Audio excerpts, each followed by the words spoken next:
Hello everyone, I welcome you all to this incredible platform of learn with मीज़ू। कैसे हैं आप सब अच्छे होंगे, मज़े में होंगे और अपनी प्रिपरेशन अच्छे से कर रहे होंगे। देखें, आज की जो हमारे पास यहाँ पे ये एमसीक्यू सीरीज़ स्टार्ट होने वाली है। ये हमारे पास top 500 MCQ series on general science पे हम आज लेक्चर स्टार्ट करने वाले हैं। जो हमारे पास एमसीक्यूज़ फॉर्म में होंगे, ये वो एमसीक्यूज़ होंगे जो बहुत बार एग्ज़ाम में आते हैं, बहुत ज़्यादा यानी रिपीट होते हैं, बार बार एग्ज़ाम में रिपीट होते हैं। ये वो वाले क्वेश्चन होंगे, ठीक है। देखें, अगर आप चैनल पे नए हैं तो चैनल को सब्सक्राइब कर दें, वीडियो अच्छी लगे तो अपने दोस्तों के साथ शेयर कर दें। ओके, चलिए हम अपनी वीडियो को स्टार्ट करते हैं। आज की क्लास को आपने क्या करना है, वीडियो को पॉज करना है और पहले खुद आंसर देने की कोशिश करना है, ठीक है। बाकी ये है कि आज ये वीडियो सीरीज़ हमने तभी लाई है क्योंकि जम्मू एंड कश्मीर जीके सारी कंप्लीट कर दी है, जाके प्लेलिस्ट में जाके देख लेना। ओके, आज का पहला क्वेश्चन जो आपकी स्क्रीन पे आपको दिख रहा है, ये रिसेंटली ही जो 2 दिन पहले एग्ज़ाम पेपर हुआ है उसमें पूछा गया और हमने पहले भी कवर किया था, लेकिन हम ऐसे ही अब कवर करेंगे यहाँ पे जो भी इंपॉर्टेंट क्वेश्चन होंगे। तो आज का पहला क्वेश्चन प्यारे दोस्तों आपका स्क्रीन पे यहाँ पे होने वाला है, विच of the following disease is caused by protein deficiency. कि बताएं कौन सी डिज़ीज़ जो है वो काज्ड होती है प्रोटीन की डेफिशिएंसी से। ऑप्शन है एनीमिया, या फिर हमारे पास क्वेशरकर, या फिर हाइपोथायरॉयडिज्म, या फिर ऑल ऑफ दीज। जल्दी से इस क्वेश्चन का आंसर चूज़ कर लें सभी के सभी। इस क्वेश्चन का आंसर क्या होगा? तो आपको बताना था कि कौन सी डिज़ीज़ जो होती है वो प्रोटीन की डेफिशिएंसी से होती है, इसका आंसर आपको बताना था। तो इस क्वेश्चन का आंसर है हमारे पास ऑप्शन नंबर बी, आपने चूज़ किया होगा ऑप्शन नंबर बी इसका करेक्ट आंसर है। अगर हम बात करते हैं क्वेशरके की, तो ये एक क्या होती है, severe form of mall nutrition होती है जो काज्ड होती है किसकी वजह से, जब आप क्या करते हैं, इनएडिक्वेट प्रोटीन इनटेक करते हैं। मतलब ये कॉमनली अफेक्ट करती है बच्चों को। और अगर हम बात करते हैं इसके सिम्टम्स होते हैं जैसे एडिमा हो गया, इनलार्ज लीवर का इनलार्ज होना, इरिटेबिलिटी होना और इनलार्ज एब्डोमेन हो जाना, ठीक है। तो ये हमें पता होना चाहिए। चलिए नेक्स्ट क्वेश्चन की बात करते हैं, क्वेश्चन नंबर सेकंड की। क्वेश्चन नंबर सेकंड आपसे पूछा गया डियर एस्पिरेंट्स, यहाँ पे which of the following vitamin also known as ascorbic acid. कौन सी विटामिन जो है हमारे पास एस्कॉर्बिक एसिड के नाम से जानी जाती है? ऑप्शन आपके सामने, vitamin A, vitamin B, vitamin C या फिर विटामिन ई। बताएं इस क्वेश्चन का आंसर क्या होगा जल्दी से।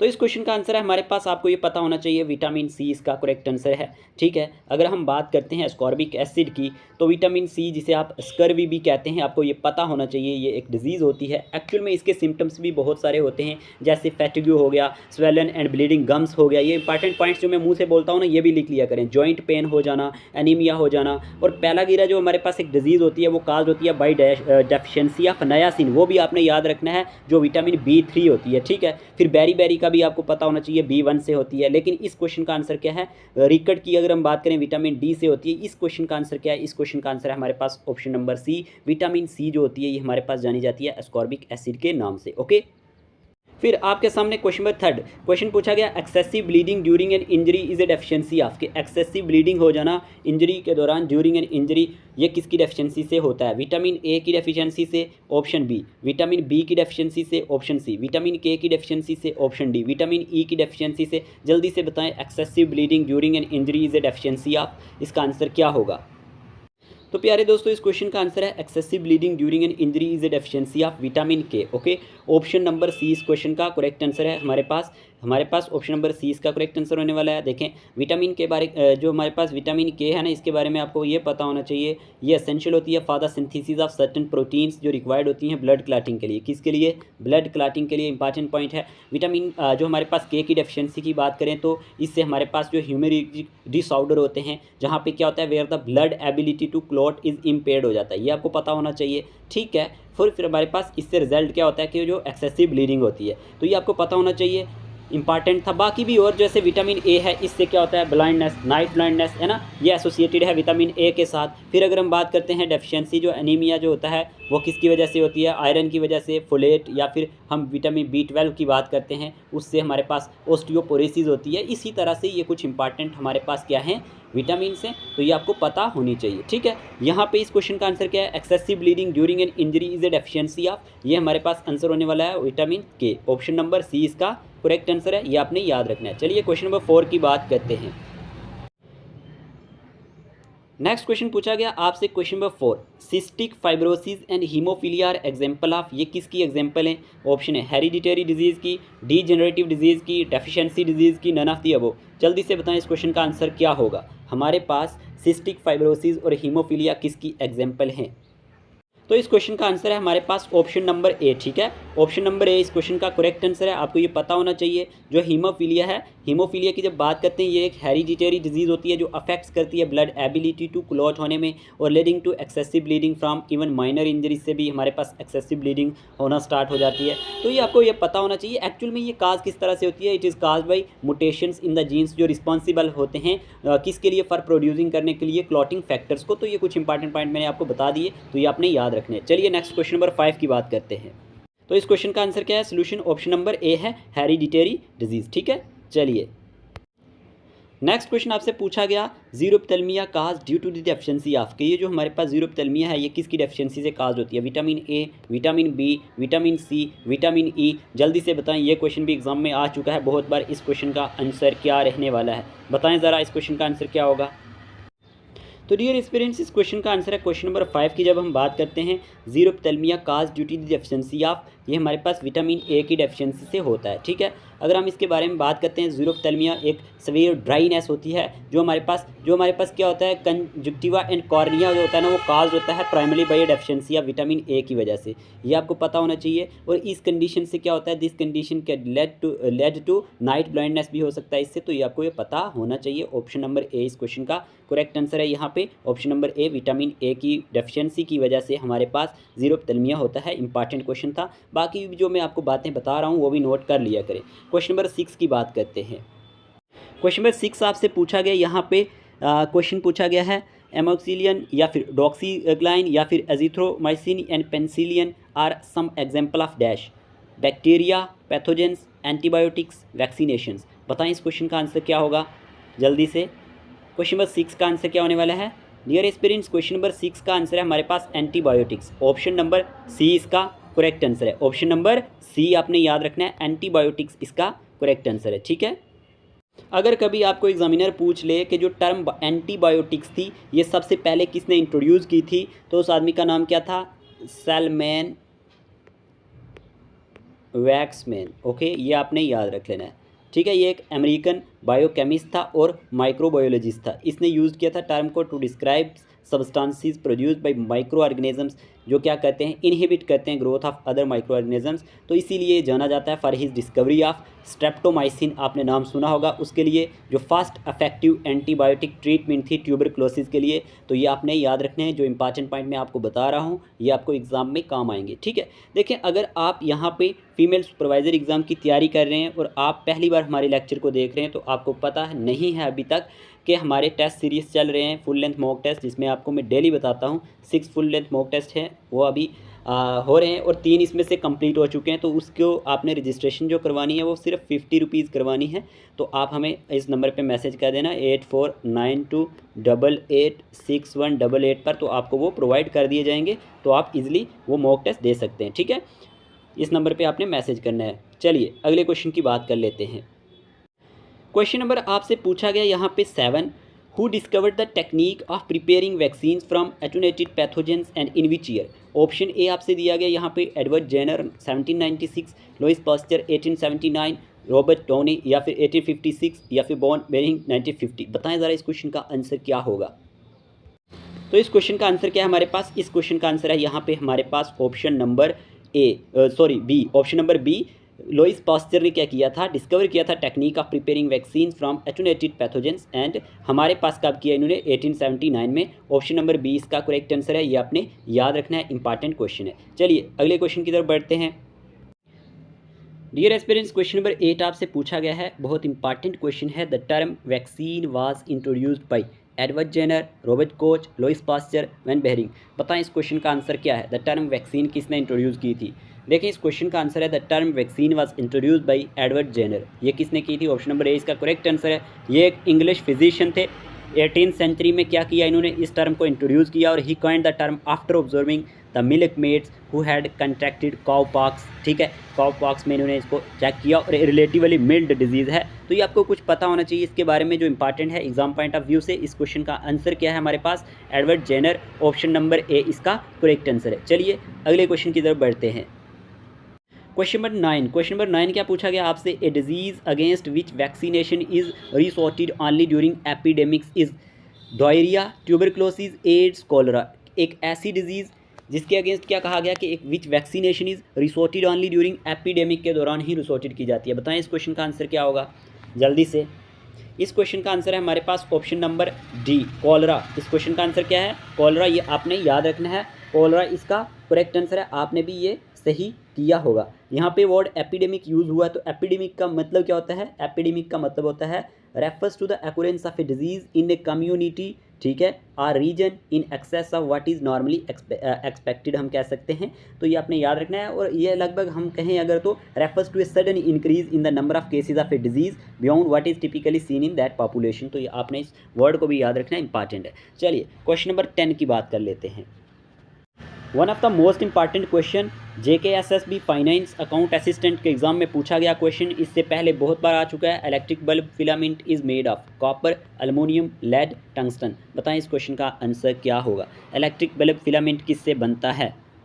तो इस क्वेश्चन का आंसर है ऑप्शन नंबर डी, टंगस्टन। ठीक है, टंगस्टन इसका करेक्ट आंसर है। ये आपने याद रखना है। और एक नाम और याद रखना है, थॉमस एडिसन का नाम याद रखना है, जिनको क्रेडिट दिया जाता है इन्वेंशन ऑफ हमारे पास इलेक्ट्रिक बल्ब का, जो उन्होंने हमारे पास 1879 में इसके लिए हमारे पास इस इलेक्ट्रिक बल्ब को हमारे पास क्या किया था? डिस्कवर्ड किया था, इन्वेंट किया था। ये आपने याद रखना है। क्वेश्चन नंबर 10 का आंसर है ऑप्शन नंबर डी, टंगस्टन। चलिए नेक्स्ट क्वेश्चन की बात कर लेते हैं। अब क्वेश्चन हमारे पास क्या पूछा गया? Question number 11, brass gets discoloured in air because of the presence of which are the following gases in air.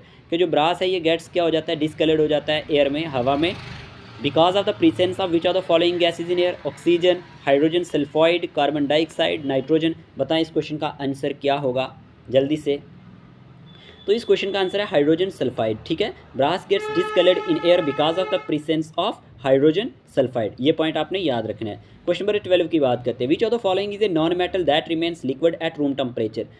इससे पहले भी मैंने ये क्वेश्चन बहुत बार कवर किया है, और रिसेंटली 2 दिन पहले ही जो एग्जाम हुआ है JKSSB का, उसमें ये क्वेश्चन भी पूछा गया है। ठीक है, कौन सा इसमें से नॉन मेटल है जो रिमेन्स रहता है liquid at room temperature? Phosphorus, bromine, chlorine, heliums. बताएं इस क्वेश्चन का आंसर क्या है? तो प्यारे दोस्तों इस क्वेश्चन का आंसर है हमारे पास ब्रोमीन। ऑप्शन नंबर बी इसका करेक्ट आंसर है। ठीक है, ये आपने याद रखना है, ऑप्शन नंबर बी। चलिए नेक्स्ट बात करते हैं क्वेश्चन नंबर 13 की। क्वेश्चन नंबर 13 क्या पूछा गया आपसे? क्वेश्चन नंबर 13 पूछा गया विच of the following is use in pencils. Pencils में से इन ऑप्शन में से किसका यूज़ होता है? Graphite, silicon, charcoal, phosphorus. बताएं ज़रा पेंसिल में किसका यूज़ होता है? तो इस क्वेश्चन का आंसर है हमारे पास ऑप्शन नंबर ए, ग्रेफाइट का यूज़ होता है। क्योंकि ये क्वेश्चन बहुत बार एग्जाम में आ चुका है। आप नहीं कहना सर ये इजी है, हम टॉप 500 MCQ सीरीज़ की बात कर रहे हैं, तो ये क्वेश्चन यहाँ पे बनता है। ऑप्शन नंबर ए इसका करेक्ट आंसर है। फिर हमारे पास क्वेश्चन नंबर 14 पूछा गया, the gas usually filled in the electric bulb is. कौन सी गैस जो है यूजली फिल्ड की जाती है इलेक्ट्रिक बल्ब के अंदर? Nitrogen, hydrogen, carbon dioxide, oxygen. जल्दी से बताएं, the gas usually filled in the electric bulb is कौन सी गैस होगी ये? देखें इन ऑप्शंस के अकॉर्डिंग हमारे पास ऑप्शन नंबर ए होगा, नाइट्रोजन। और गैस जो यूजली फिल्ड की जाती है इलेक्ट्रिक बल्ब के अंदर, वो हमारे पास कौन सी होती है? आर्गन भी हो सकती है और नाइट्रोजन भी। लेकिन यहाँ पे आंसर क्या आएगा? यहाँ पे नाइट्रोजन इसका आंसर आएगा। ये आपने याद रखना है, ऑप्शन नंबर ए। चलिए नेक्स्ट क्वेश्चन की बात कर लेते हैं। Question number 15। क्वेश्चन नंबर 15 पूछा गया, washing soda is the common name for. Washing soda किसका कॉमन नेम है? सोडियम कार्बोनेट का है, कैल्शियम बाइकार्बोनेट का है, सोडियम बाइकार्बोनेट का है, या कैल्शियम कार्बोनेट का है? जल्दी से बताएं इसका आंसर क्या होगा। देखें अगर आपको हमारे टेलीग्राम चैनल का पता नहीं है तो टेलीग्राम चैनल का लिंक आपको कमेंट बॉक्स में मिल जाएगा, और व्हाट्सएप का ग्रुप जो है हमारे पास जो बॉयज़ के लिए खास करके, उसका लिंक आपको डिस्क्रिप्शन बॉक्स में मिल जाएगा। जो गर्ल्स का ग्रुप है वो आपको पता ही है, आपको वहाँ पे मैसेज करना है, क्योंकि गर्ल्स का अलग से है, बॉयज़ का अलग से है, तो आप कह सकते हैं। और लड़के जो हैं, जो बॉयज़ हैं, जो भी हमारे पास JKP कांस्टेबल की बात करें, जूनियर असिस्टेंट पटवारी की बात करें, तो हर एक अपडेट के लिए अगर आपने व्हाट्सएप भी ज्वाइन करना है तो उसका लिंक आपको डिस्क्रिप्शन बॉक्स में मिल जाएगा, और जो अगर आपको टेलीग्राम का लिंक ज्वाइन करना है तो वो कमेंट बॉक्स में मिल जाएगा, उसको ज्वाइन कर लेना। तो washing soda is the common name for, बताएं क्या आंसर था इसका? आपने चूज़ किया होगा। इस क्वेश्चन का आंसर है ऑप्शन नंबर ए, सोडियम कार्बोनेट। ठीक है, ये आपने याद रखना है, washing soda is the common name for sodium carbonate. Okay, आप देखें यहाँ पे आपको ये पता होना चाहिए कि जो सोडियम कार्बोनेट है इसके यूजेस क्या हैं। तो यहाँ पे क्लीनिंग एजेंट का ये काम करता है, ये आपको पता होना चाहिए। हाउस होल्ड प्रोडक्ट्स में जैसे लॉन्ड्री डिटर्जेंट्स की बात करें, ये आपको पता होना चाहिए। ये हेल्प करता है आपको सॉफ्टन वाटर में, रिमूव ग्रीस एंड स्टेन्स के लिए, जितने भी दाग धब्बे होते हैं उनको साफ़ करने के लिए। इसका काम और है वाटर ट्रीटमेंट में भी, ग्लास मैन्युफैक्चरिंग में भी, ये भी आपने याद रखना है, और पेपर मेकिंग में भी, केमिकल मैन्युफैक्चरिंग में भी बहुत सारे काम होते हैं इसके, लेकिन जो इंपॉर्टेंट है क्लीनिंग एजेंट का ये काम करता है, ये आपने याद रखना है। क्वेश्चन नंबर 16 पूछा गया आपसे, which of the following act as a natural source of air pollution, इनमें से कौन सा एक्ट करता है natural source of air pollution के तौर पे, ट्रैफिक नॉइस या फिर deforestation, volcanic eruption, none of these. तो बताएं इस क्वेश्चन का आंसर क्या होगा, जल्दी से चूज़ करें, इसका आंसर क्या होगा। तो डियर एस्पिरेंट्स, क्वेश्चन नंबर 16 का आंसर हमारे पास वोल्केनिक इरप्शन होगा, क्योंकि जब एक वोल्केनो इरप्ट्स होता है तो ये रिलीज़ करता है variety of gases and particles into the atmosphere में, ठीक है। ये आपको पता होना चाहिए, इंक्लूडिंग उसमें बहुत सारी गैसेज आ जाती हैं, सल्फर डाइऑक्साइड जिसे आप क्या कहते हैं SO2 कहते हैं, कार्बन डाइऑक्साइड जिसे आप CO2 कहते हैं, हाइड्रोजन सल्फाइड जिसे H2S कहते हैं, एंड ऐश, ये बहुत सारी जो गैसेज होती हैं फिर वहाँ पे ये रिलीज़ हो जाती हैं एटमॉस्फेयर के अंदर, तो ये आपने याद रखना है, इसका आंसर वोल्केनिक इरप्शन है। चलिए नेक्स्ट क्वेश्चन नंबर हम बात कर लेते हैं 17 की। क्वेश्चन नंबर 17 क्या पूछा गया आपसे यहाँ पे, which country became the first in the world to lose all its glacier. बड़ा इंपॉर्टेंट क्वेश्चन है, करंट अफेयर का क्वेश्चन है, मैंने इसलिए यहाँ पे लाया, हो सकता है आपको एग्जाम में आ जाए। कौन सा कंट्री जो है वो बना है first in the world to lose all its glacier, Brazil, Colombia, Venezuela, Argentina. तो प्यारे दोस्तों, इस क्वेश्चन का आंसर है हमारे पास वेनेजुएला, ऑप्शन नंबर सी इसका करेक्ट आंसर है, ठीक है। चलिए क्वेश्चन नंबर 18 की बात करते हैं। क्वेश्चन नंबर 18 पूछा गया आपसे, which type of bacteria is known for its ability to convert atmospheric nitrogen into a form that plants can use. यहाँ पे है पैथोजेनिक बैक्टीरिया, या फिर साइनोबैक्टीरिया, रहिजोबियम बैक्टीरिया, फिर या फिर थर्मोफिलिक बैक्टीरिया। बताएं इस क्वेश्चन का आंसर क्या होगा। तो इस क्वेश्चन का आंसर है हमारे पास यहाँ पे ऑप्शन नंबर जो हमारे पास सी है, रहिजोबियम बैक्टीरिया। ये आपने याद रखना है, रहिजोबियम बैक्टीरिया इसका करेक्ट आंसर है। बहुत बार ये क्वेश्चन एग्जाम में आ चुका है और नेक्स्ट भी आएगा, ठीक है।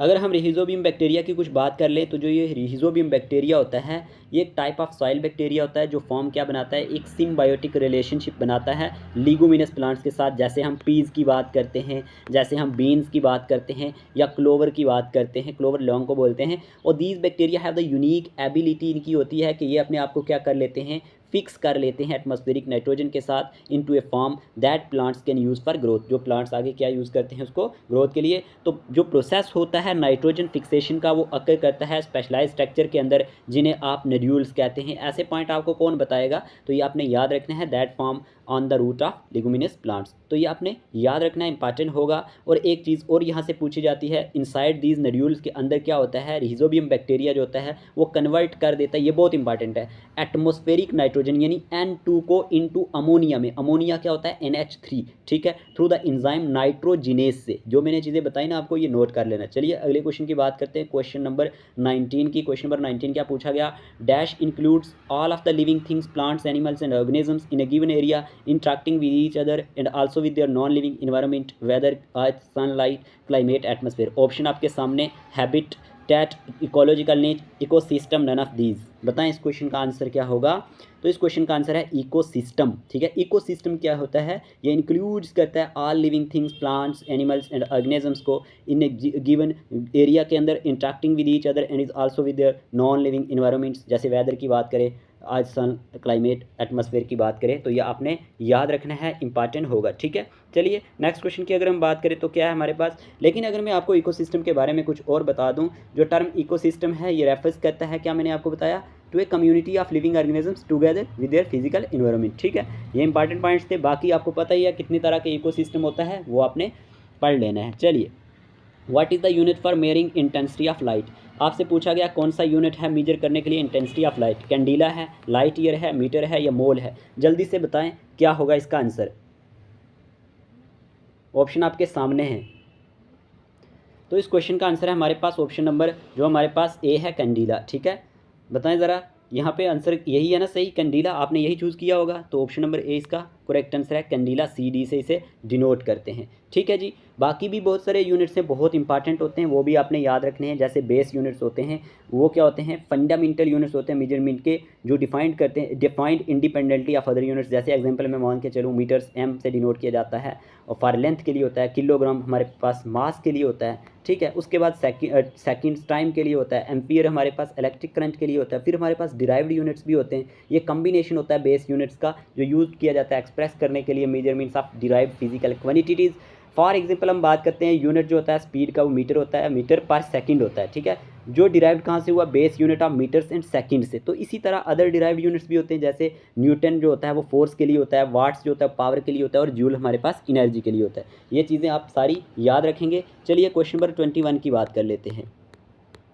What is the standard unit of measurement of force. अभी आपको मैंने बता दिया, तो यूनिट हमारे पास मेजरमेंट ऑफ फोर्स का क्या है, newton, joule, metre, newton metre. तो इस क्वेश्चन का आंसर है न्यूटन, ठीक है। सिंबल किस तरह से डिनोट किया जाता है, एन से।